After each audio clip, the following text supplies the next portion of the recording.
Assalamualaikum warahmatullahi wabarakatuh. Selamat pagi Tribuners. Kembali lagi dalam acara IKN Insight, sebuah acara yang akan memberikan wawasan berbeda terkait dengan proses pembangunan IKN yang saat ini tengah berlangsung.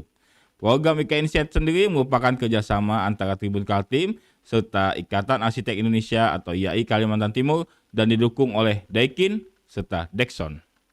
Tribuners, penunjukan Kalimantan Timur sebagai ibu kota negara diyakini bakal membuat daerah-daerah lainnya di Pulau Kalimantan berkembang. Misalnya saja Kalimantan Tengah yang sebelumnya juga menjadi kandidat ibu kota negara. Bagaimana kemudian wilayah-wilayah di Kalimantan bermetamorfosis menjadi daerah-daerah beranda di IKN. Lantas, apakah budaya lokal tetap bisa bertahan di tengah gempuran pembangunan IKN? Kita akan mengobrol banyak bersama dengan Ibu Ristia Dewi, Ketua Ikatan Arsitek Indonesia atau IAI Kalimantan Timur dalam Kalimantan Bersatu untuk IKN. Sebelumnya saya mau menyapa dulu Ibu Ristia yang ada di seberang sana. Bu Ristia, selamat pagi Bu. Halo, selamat pagi Mas Janu. Ya, Sehat Bu? sehat Sehat. ya. Gimana cuaca di Palangkaraya Bu saat ini Bu? Di Palangkaraya ini lagi sering hujan Oh, ya. sering Sepertinya hujan. sama ya. Iya. Sana. Oke, siap. Tapi ini sudah maksudnya Palangkaraya dan Kalimantan Tengah secara umum sudah siap menyongsong kehadiran IKN di Kaltim di provinsi tetangga Bu ya. Iya, harus siap lah ya Oh, kan. Support selalu buat so- daerah tetangga nih. iya. Tapi gini Bu, mungkin saya mulai dari awal karena sepengetahuan kita kan Kalimantan Tengah juga sempat jadi kandidat bahkan ditunjuk menjadi ibu kota negara pada zaman Presiden Soekarno gitu ya kan dahulu kala gitu Ibu. Nah, Ya, apakah betul. Ibu punya bagaimana tahu sejarahnya bagaimana penunjukan Kalimantan Tengah oleh Presiden Soekarno ketika itu Ibu? Bu Istia. Oke, baik. Terima kasih Mas Janu ya. Jadi mungkin kita coba sedikit flashback gitu ya. Menarik kembali sih sebetulnya ada apa sih sebetulnya dulu ya. Sehingga kok Palangkaraya disebut-sebut juga kemarin Kalimantan Tengah sempat didatangi Presiden Jokowi juga ya sebagai kandidat ibu kota ya waktu itu ya. Jadi pasca kemerdekaan ya setelah 1945 itu ya Indonesia dengan spiritnya ya untuk membangkitkan semangat kebangsaannya ya, nasionalismenya ya terutama eh, Presiden Soekarno waktu itu ya euforia untuk lepas dari penjajahan ya, kemudian merasakan semangat kemerdekaan itulah yang membuat kala itu ya menurut banyak sumber ya Soekarno berpikir bahwa semestinya segala sesuatunya harus lepas dari kolonialisme ya waktu itu.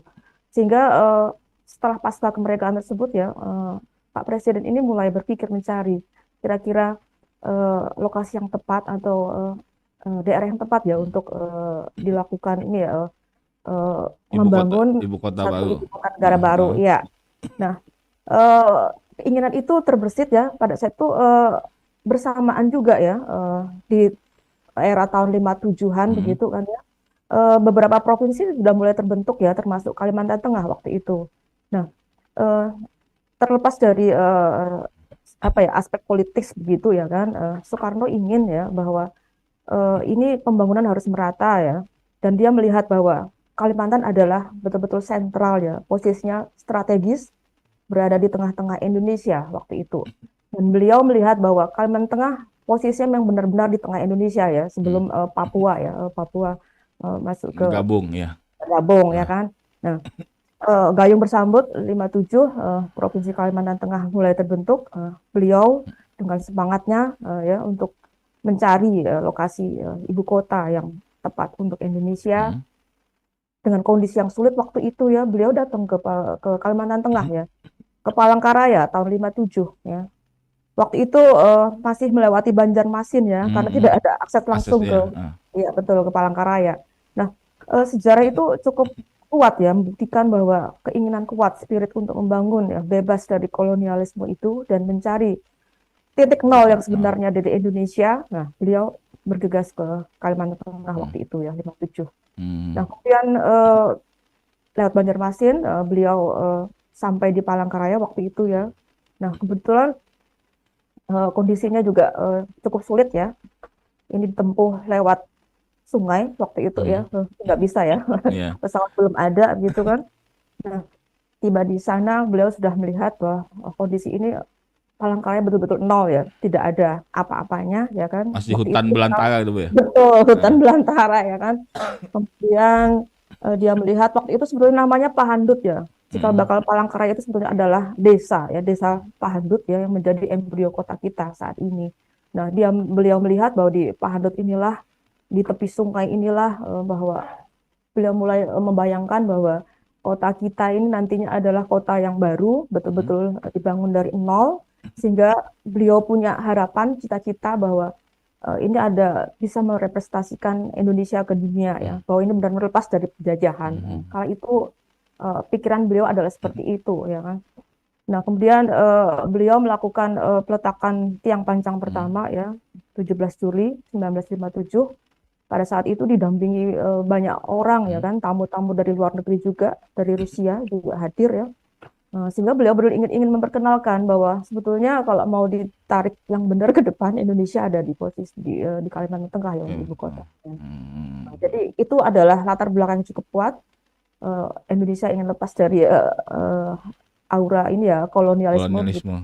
Betul, dan ini harus tergambar dari kotanya. Jadi secara singkat sebetulnya itu spirit dari Soekarno waktu itu. Artinya sebenarnya Palangkaraya dibangun untuk menjadi ibu kota ketika tahun 1957 usai pemancangan tiang pertama itu gitu.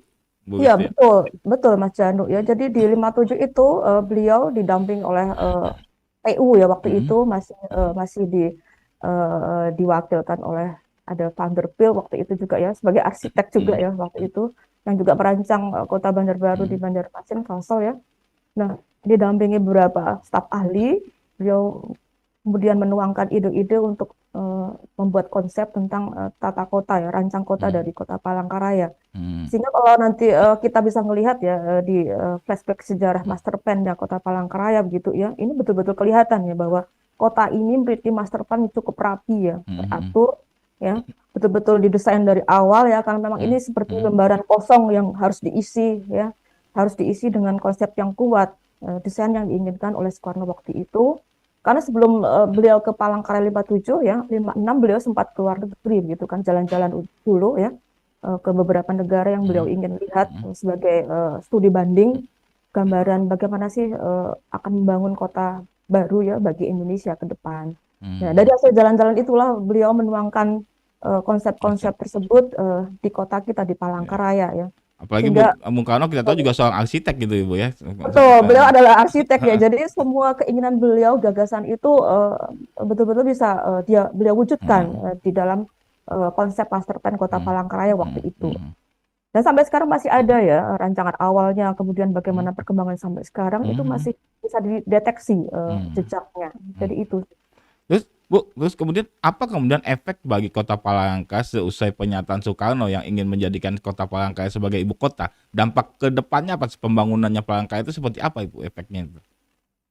Oke. Jadi efek itu sebetulnya relatif ya. Ini periodisasinya ya. Mengapa spirit tahun 57 ya sampai 59 itu, dan setelah pasca 59 itu perkembangan kota kita berubah ya. Jadi 57, 59 semangatnya masih sama ya, cukup baik untuk tertib ya, taat terkait tata kota yang ada waktu itu ya. Jadi kota kita ini dirancang dengan konsep sumbu begitu ya, ada bundaran besar ya, kemudian ada beberapa poros yang menghubungkan kota kita ya, sehingga ini cukup kuat ya, karakter poros ini sumbu ya, ini juga cukup kuat tergambar dari cikal bakal kota kita ya. Nah, efeknya setelah 59 begitu Pak Soekarno ya, waktu itu beberapa sumber juga menyebutkan beliau sempat bingung ya, Palangkaraya kah atau Jakarta ya kan, tahun 59. Tapi karena ada banyak tekanan, ada banyak hal yang tidak bisa disiapkan di Kalimantan Tengah ya, akibat dari karena kondisi geografis kita yang cukup sulit ya. Kemudian selama 2 tahun itu ya, pada saat tahap pembangunan awal itu Soekarno juga sudah mengunjungi kembali ya di tahun 59 ke Palangkaraya untuk melihat progres pembangunan waktu itu seperti apa ya kan, apakah sesuai dengan yang beliau harapkan atau tidak ya. Ternyata memang ada sedikit kekecewaan ya, karena tadi ada banyak hambatan di Kalimantan Tengah ya, kondisi yang belum memungkinkan untuk bisa melakukan percepatan terhadap pembangunan kota baru kita ya. Nah, setelah pasca 59 ya, begitu ditetapkannya Jakarta ya kan sebagai ibu kota Indonesia begitu. Nah, pasca 59 itu pergerakan pembangunan kita mulai bergeser ya kan. Semangat itu memang ya agak memudar gitu Iya. ya kan. Sudah tidak ada semangat spirit untuk wah ini tidak jadi menjadi ibu kota. Nah ini sampai dengan sekarang itu pembangunan kita ini ya tetap walaupun ada koridornya ya, Mhm, ada mhm, kuncinya di cikal bakal tersebut, mhm, tetapi pada perkembangannya memang eh, termasuk terlambat ya kota kita mhm, berkembang mhm, sampai dengan hari ini. Jadi mhm. itu. Ditambah lagi ya Mas Janu, wah ini sudah ada 2 tahun yang lalu kita sudah jadi kandidat Iya, gitu, iya, iya. tiba-tiba batal lagi ya kan. Nah, Nah, kan jadi itu. setelah lebih dari 50 tahun pernyataan Soekarno itu kan sempat ada lagi disebut-sebut Palangkaraya menjadi ibu kota baru, Ibu ya. Nah, Betul apakah ya. kemudian itu melakukan sejumlah perubahan juga di Palangkaraya gitu, Ibu, ketika disebut menjadi salah satu kandidat gitu, Ibu, bangunannya? Jadi rencana Pak Presiden Jokowi ya mengutarakan niat untuk memindahkan ibu kota ke Kalimantan ya. Eh, Kalau kita lihat waktunya cukup singkat ya Mas Hmm, Janu ya, agak cukup sedikit membuat kita terkejut juga ya kan, shock begitu. Tapi di kita di Kalimantan Tengah khususnya Palangkaraya sih sebetulnya untuk melakukan perubahan secara skala besar tidak ya. hmm, Pembangunan itu tetap sama sih ya, tidak ada perubahan ya, tidak ada hal-hal yang memang dilakukan untuk menyambut ya kandidat tersebut ya. Tapi ini ya seperti biasa lah ya kan. Hanya kita punya latar belakang sejarah yang cukup kuat yang sebenarnya itu bisa disampaikan ke hmm, hmm, pemerintah. hmm. Itu saja. Oke, oke, siap. Siap, siap, Mm-mm. siap, Bu. Bu, setelahnya kan saat ini ketika akhirnya Presiden Jokowi menunjuk PPU dan Penajam Pasir Utara dan Kutai Kartanegara yang ada di Kaltim sebagai ibu kota negara yang baru gitu kan, Bu. Ya Setelah betul. beberapa kandidat gitu ya kan. Nah, kemudian bagaimana kemudian posisi Kalimantan Tengah ketika Kaltim ditunjuk menjadi ibu kota negara itu, Bu, sekarang? Baik, jadi dalam posisi setelah diumumkan jadi calon IKN Hmm, ya begitu ya di Kaltim gitu, Kalimantan Tengah juga sudah menyiapkan beberapa hal hmm, sebetulnya ya Mas Janu ya. Jadi dari pemerintah pusat sendiri pun juga memberikan paling tidak sifatnya adalah support ya terhadap hmm, IKN tersebut ya. Jadi yang sudah diluncurkan saat ini sebetulnya adalah program strategis nasional begitu ya. Ada food estate yang sudah disiapkan mulai hmm, tahun lalu di Kalimantan Tengah hmm, ya. hmm, Jadi harapan dari Pak Presiden sih Kalimantan Tengah menjadi support untuk lumbung hmm, pangan hmm, hmm, nasional ya hmm, kan. Jadi hmm, sudah mulai dilakukan program hmm, itu ya sudah hmm, berjalan kurang lebih 1 tahun. hmm, Terlepas dari itu juga pro dan kontra juga ya kan. Apakah ini berhasil atau tidak? Ini masih dalam proses hmm, juga masih hmm, berlangsung ya. hmm, Kemudian hal-hal lain ya yang coba dilakukan pemerintah sekarang di daerah kita ya mereka menyiapkan mulai potensi sumber daya alam yang hmm, lain yang bisa support terhadap IKN. hmm, hmm. Mestinya Kalimantan ini kekuatannya sama ya Iya, kan. iya. Kita butuh support satu dengan yang Ah, lain. Satu pulau besar yang memiliki hmm, potensi luar biasa dan menjadi lokasi strategis bagi Indonesia gitu. hmm. Ada 5 provinsi yang ada di Kalimantan sebenarnya, Bu, ya kan. Nah, Betul ya. kemudian apakah sekarang pertanyaannya, apakah misalnya contoh Kalimantan Tengah, apakah hanya sekedar perannya hanya sekedar menjadi lumbung pangan semata, apa masih ada potensi yang masih bisa ditingkatkan untuk menunjang keberadaan ikan ini, Bu Wistia? Ya, kalau menurut saya ya, saya mengambil dari sudut Hmm, pandang arsitektur begitu ya. Ada banyak potensi yang sebetulnya bisa hmm, digali ya Mas Jandu ya. Kita punya 13 kabupaten di hmm, Kalteng ya. hmm. Ini saya bicara ke Iya, Kalteng iya. saja ya. Kemudian kabupaten yang langsung berbatasan dengan ibu kota Hmm, IKN ini ya di hmm, Kaltim ini ada 2 ya di Barito Utara dengan Burung Raya ya. Jadi akses ini kemungkinannya sangat terbuka ya untuk hmm, dikembangkan ya kan dengan potensi yang ada di kita ya. hmm, hmm, Kita punya banyak aset ini ya, misalkan peninggalan arsitektur bersejarah sebetulnya cukup baik dan masih komplit ya, di daerah kita ya kan. Kalau kita masuk ke wilayah daerah kabupaten-kabupaten kita, potensi itu masih ada dan kita mendapati itu ya. Itu yang hmm, pertama. Kemudian kedua ada potensi yang sebetulnya skalanya bisa internasional Mas Janu. Jadi mulai 2 tahun ini juga ada satu lembaga dari luar gitu ya kan, mereka sudah melakukan program ini. hmm, Melakukan program untuk kembali menggalakkan material yang bernama kayu, ya kan? hmm, Nah, kayu ini ternyata kalau secara dunia ya, ini sudah mulai dilihat kembali Mas Janu sebagai salah satu bahan material yang semestinya bisa digunakan untuk kelanjutan masa depan kita. hmm, Jadi itu lebih sustain dibandingkan dengan material yang lain ya. hmm, hmm, Jadi dengan kondisi itu beberapa orang luar kemarin ini sudah mulai melihat dan mau menginvestasikan hal hmm, itu. Jadi mereka mulai melihat kayu ya, bukan kayu dalam posisi dulu ya. Ini Iya. kita bicara bukan kayu seperti ulin dan lain, tapi ini adalah kayu yang bisa cepat diproduksi, kemudian bisa digunakan dan bisa kembali ditanam dalam jangka waktu yang pendek.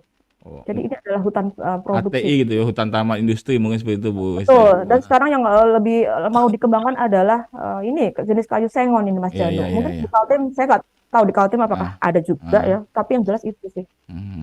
Oke, oke, oke. Berarti salah satu mungkin bisa apa ya, menyokong keberadaan bahan baku seperti itu, keberadaan daerah-daerah di Kalimantan gitu Bu ya. Iya, Nah, betul Mas Janu. Jadi jika itu skala itu berhasil secara internasional, karena ini akan mensupport bukan mm, untuk Indonesia mm, saja, mm, tapi mereka cenderung juga mm, akan keluar gitu Mas Janu. mm, Nah, dengan potensi yang ada itu sebetulnya saya selalu bilang ya ke teman-teman di Kalimantan gitu, sebenarnya kita cukup kuat di mm, kayu begitu ya. Mengapa sih kalau ibu kota baru ini kita juga tidak merepresentasikan itu ya? mm, Semestinya kita juga sudah berpikir ke depan pada saat mm. orang luar berpikir berbalik gitu Iya. ya. Pada saat kita sekarang lagi menggunakan rame-ramenya bahan bangunan yang bersifat passal gitu ya, Mm, mm, fabrikasi ya begitu, mm, beton, baja dan lain-lain. Mengapa sih eh, satu potensi yang sebetulnya cukup kuat ke depan itu yang dilirik oleh orang luar tapi tidak kita gunakan ya kan mm, untuk mm. kita sendiri. Bu- Jadi itu sih poinnya Oke, dari oke, oke. Kalimantan. Artinya kalau dari sisi kacamata arsitek, Ibu melihat kan sudah desain-desain IKN ini sudah banyak beda gitu, Bu.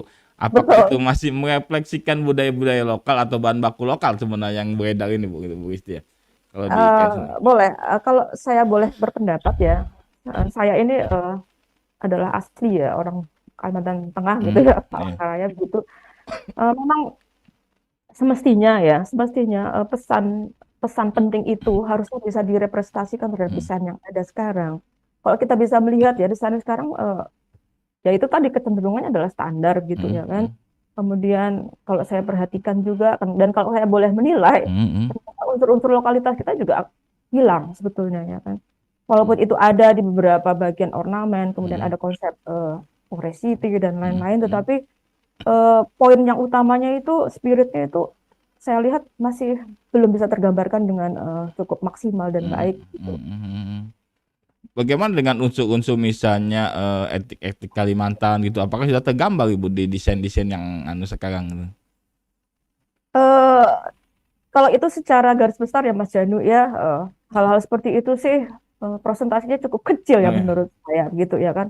Oke, ini kita bicara IKN adalah Indonesia ya, ya, representasi dari Nusantara gitu ya Bu ya. Nusantara gitu Ah, ya kan.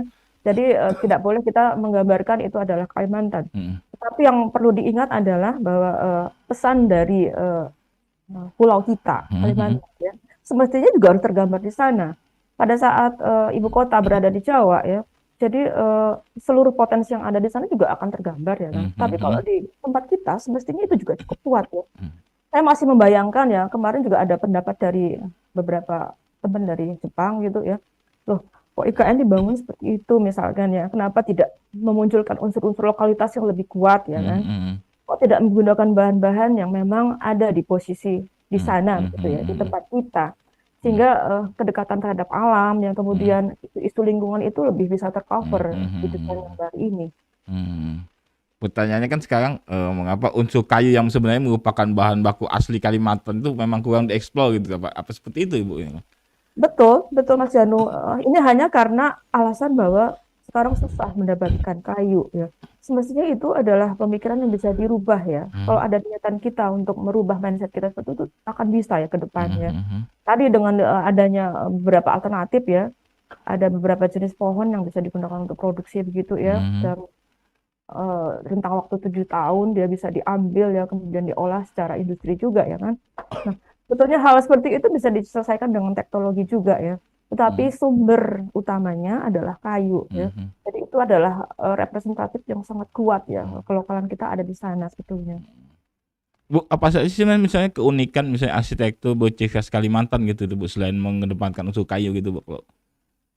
Kalau Kalimantan ya iya, secara umum ya. iya. Kalau secara umum ya kita belajar dari yang pertama mungkin ya dari skala kecil ya, skala hunian begitu ya Mas Janu ya. Hmm, Saya juga lihat ya kalau di Kalimantan Tengah sih kalau kita masuk ke daerah-daerah gitu ya di beberapa kabupaten ya masih ada kok ya masih ada yang bertahan ya dengan ciri khas yang ada di hmm, lokal di hmm, setempat hmm, gitu. Kalau di Kalteng kita mengenal ada Betang, mungkin sudah kenal ya, rumah Betang hmm, gitu ya. Kemudian ada rumah Panjang ya. Kalau hmm, di kita juga ada yang namanya Humak Hai ya. Kemudian hmm, ada Humak Gantung. hmm, Itu masing-masing ada punya hmm, filosofi hmm, sendiri-sendiri yang bisa merepresentasikan bahwa itu adalah kehidupan kita di sini ya kan, hmm, berproses ya. hmm, Sama juga dengan Kaltim ya. hmm, Ini Kaltim punya rumah Lamin gitu ya. hmm, Kalau ya, tidak salah ya. Kemudian bentuk-bentuk aslinya ada yang bisa disebut dengan bentuk Kenya ya. Kemudian Longlat mungkin gitu ya, ah, Tenggala begitu. Nah, eh, potensi-potensi itu yang sepertinya ya kita sendiri yang harus memperkuat itu ya kan. hmm, Di tengah masuknya banyak konsep-konsep dari luar ya, kita semestinya sudah punya literasi ya, terhadap arsitektur setempat ya, ah, sehingga kekuatan itu bisa kita gunakan untuk bisa kita kolaborasikan dengan konsep-konsep yang lebih modern ya. Itu hmm, tidak salah ya Mas Janu ya, itu hmm, baik. Tetapi kembali lagi bahwa pembangunan ini ada di mana? Sebetulnya itu adalah representatif dari Kalimantan ya. Harusnya hmm. itu. Oke. Bu, salah satu ciri khas dari apa ya, arsitektur Kalimantan mungkin adalah rumah panggung gitu Bu ya. Iya, Nah, betul. apakah kemudian itu bisa diaplikasikan misalnya di IKN dalam bentuk modern, kemudian dengan apa ya, menyesuaikan dengan kondisi alamnya sebenarnya Ibu, bentuk rumah panggung itu sebenarnya kalau bisa Bu, dimaksimalkan. Eh, jadi kalau kita bicara konsep Mas Janu ya, Heeh, kalau dari segi arsitektur heeh, gitu ya, banyak hal yang bisa diselesaikan ya. Konsep adaptasi terhadap kelokalan, kemudian diterapkan kepada konsep bangunan-bangunan modern gitu. Kemudian kalau kita bicara panggung gitu ya, rumah panggung, ini sangat memungkinkan Mas Janu. Saya lihat lokasi IKN ini adalah lokasi yang berkontur ya kan, mhm, punya eh, kontur kemiringan yang cukup ekstrim gitu. Nah ini bisa kita mainkan dalam pola-pola seperti itu ya kan, turun naik mhm. di antara tiang-tiang. Kalau saya membayangkan ya, kemudian kita berdiri melayang Iya, di atas kontur itu tanpa kita melakukan intervensi yang terlalu banyak ya heeh, kan heeh, terhadap kontur yang ada. Kita heeh, harus ngekat yang banyak kemudian lalu membuat mengisi kembali. Itu adalah cara-cara yang sebetulnya ya tidak tidak alami juga ya kan. mhm, Seminimalis mungkin ya kita melakukan intervensi terhadap kontur yang ada. Itu bisa dilakukan kok terhadap mhm, mhm, konsep kita rumah mhm. panggung gitu. Artinya menyesuaikan dengan kontur alam sebenarnya bukan, alam Oh, menyesuaikan dengan dengan desain iya, kita itu ya? iya. Jadi ke depan itu sebetulnya ya dunia sudah bicara itu bahwa kita harus respect terhadap alam ya. Sekecil mungkin kita melakukan intervensi, Mhm, tetapi kita melakukan upaya solusinya dengan desain-desain yang memang menjawab tantangan-tantangan itu, Mas Janu. mhm, oke, oke, oke. Bu, mungkin kita bergeser sedikit Bu ya dari desain desain tentang IKN. Tapi gini Bu, kalau saya lihat kan ke Jakarta ketika berpuluh-puluh tahun menjadi ibu kota, dia mengembangkan daerah-daerah sekitarnya, bahkan sekitar Pulau Jawa gitu kan Bu. Nah, kemudian pertanyaannya ketika IKN berdiri di Kalimantan, keuntungan apakah apa ya, maksud daerah-daerah lain punya potensi juga untuk berkembang? Ambil contoh misalnya di Palangkaraya, seperti apa gitu Bu? Misalnya? eh, yang pasti itu akan membawa dampak ya, Heeh, pasti itu ya dipastikan ya. Nah ini tergantung dari pola-pola bagaimana kita menyatukan Kalimantan ini menjadi satu kesatuan yang cukup kuat ya kan. Baik itu dari segi transportasi ya, kita bisa mulai melakukan pengelolaan itu ya kan, menghubungkan satu dengan yang lain dengan cara-cara yang lebih baik ya kan. Yang pertama mungkin kita bisa melakukan ini ya pembenahan terkait transportasi antar provinsi kita ya ya. kan. Karena cukup Kemudian tertinggal di Kalimantan dibanding Pulau Jawa lah, betul, kota. betul. Kemudian dari segi ini ya, misalkan penerbangan gitu ya, frekuensi dan lain-lain, itu sebetulnya sekarang masih memperhatinkan Mas Janu ya. Mhm.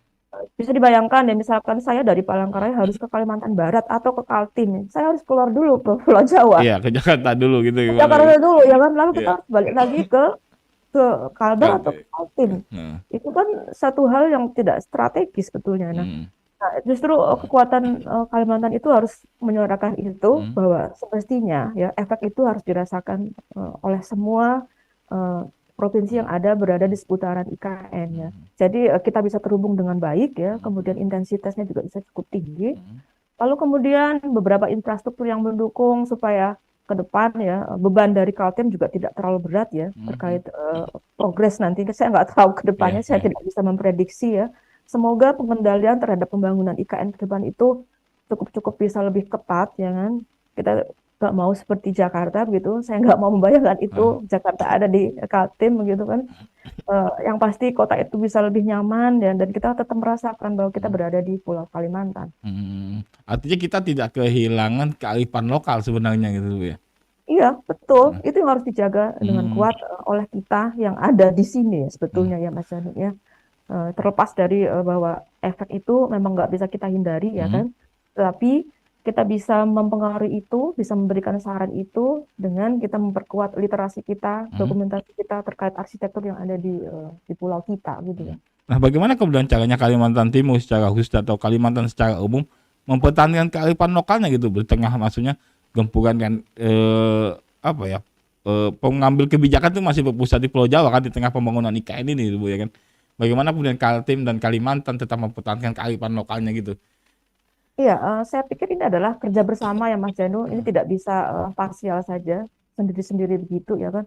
Mungkin melalui organisasi profesi misalkan ya, Ikatan Arsitek Indonesia Hmm, yang ada di Kaltim, Panteng, dan di Kalsel dan lain-lain itu bisa mewujudkan satu diskusi forum gitu ya kan. Kemudian masing-masing dari eh, kita, dari provinsi kita bisa sudah mulai ya, mulai dari sekarang sih ya. Kalau kita terlambat susah ya. ya. Jadi sekarang mulailah kita menggerakkan banyak hal yang bisa kita bukukan, kita dokumentasikan ya terkait kekayaan arsitektur yang ada di masing-masing daerah kita. Hmm, Di Kalteng kami sudah mulai itu Mas Janu ya. Kami sudah mulai bergerak ke daerah-daerah untuk melakukan upaya dokumentasi hmm, itu.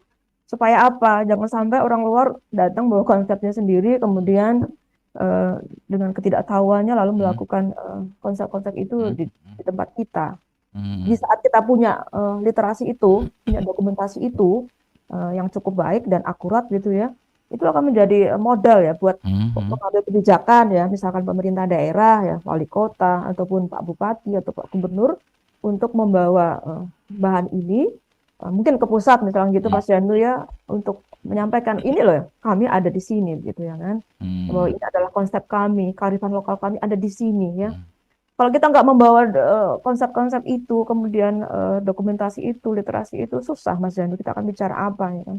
Nah, hmm, jadi mulai dari situ dulu kita bisa melakukan perubahan itu dari literasi, ya, dokumentasi ya.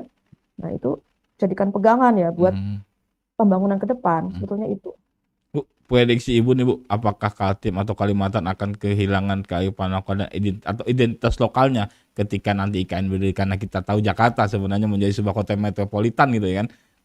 Maksudnya identitas lokalnya sudah hampir punah sebenarnya di Jakarta sendiri gitu Bu.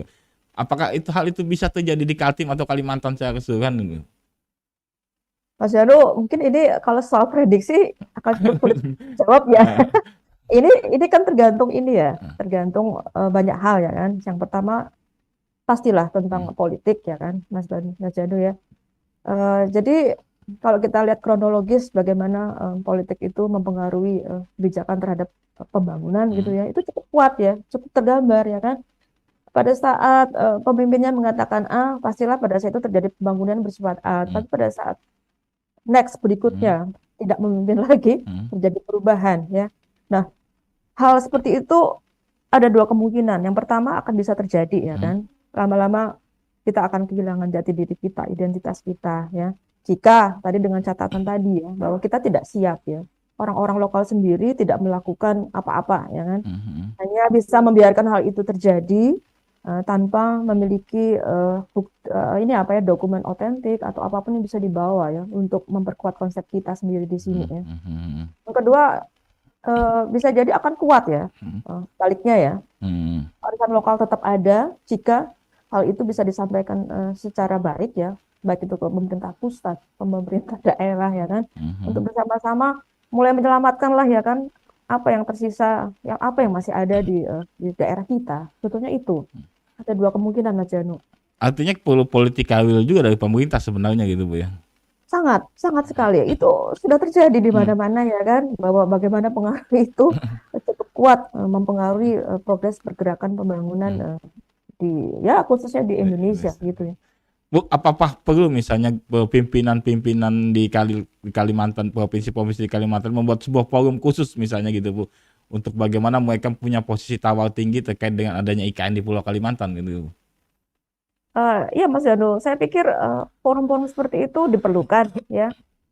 Jadi saya bilang begini ya, bahwa pergerakan itu tidak bisa sendirian ya. Hmm. Kalau kita bisa menyatukan satu visi, misi kita tentang Kalimantan ini ke depan itu bersama-sama, Hmm. itu pasti akan cukup kuat ya. Hmm. Ya karena begini, Kalimantan ini posisinya sudah menjadi posisi strategis dunia, Iya. dunia juga ya, paru-paru dunia Baru-baru, ya. Pak. Ditambah adanya Kemudian IKN gitu ya.